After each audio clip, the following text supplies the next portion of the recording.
Hello बच्चों, let's read the question. Which term of the AP 72, 68, 64, 60 is 0? So सबसे पहले हमें कुछ नहीं करना है, हम अपने सिर्फ और सिर्फ की कंसेप्ट के through we will get to our solution.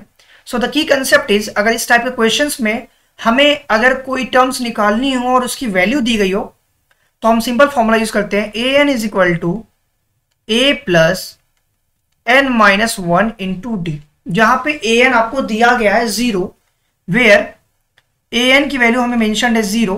First term is my a1 की वैल्यू या इज इक्वल टू ए के बराबर होता है, दैट इज फर्स्ट टर्म की वैल्यू दी है 72 और हमें सेकेंड टर्म भी दिया गया है 68. हमें क्या निकालना है, सिर्फ और सिर्फ n की वैल्यू निकालनी है जिसकी वैल्यू 0 दी गई है. सो लेट्स से इस क्वेश्चन में अगर हम d की वैल्यू निकालें तो d की वैल्यू होगी a2 माइनस a1. उस a2 की वैल्यू होगी 68, a1 की वैल्यू 72, तो आपकी d की वैल्यू जो आएगी वो -4 हो गई. अब हमें क्या करना है, फॉर्मूला पुट करना है. A N is equal to A plus N minus one into D. A N is equal to 0 है, इज इक्वल टू ए की वैल्यू 72 है, plus N minus one into D की वैल्यू -4 दी गई है. नाउ लेट से 72 इधर आएगा तो -72 हो जाएगा, is equal to minus time 4 N minus one.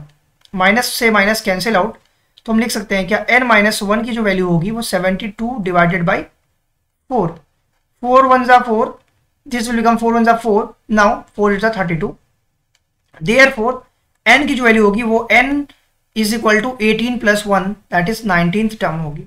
It means that जो 19th टर्म है उसकी वैल्यू मेरे पास 0 दी गई है. I hope this is clear to you all.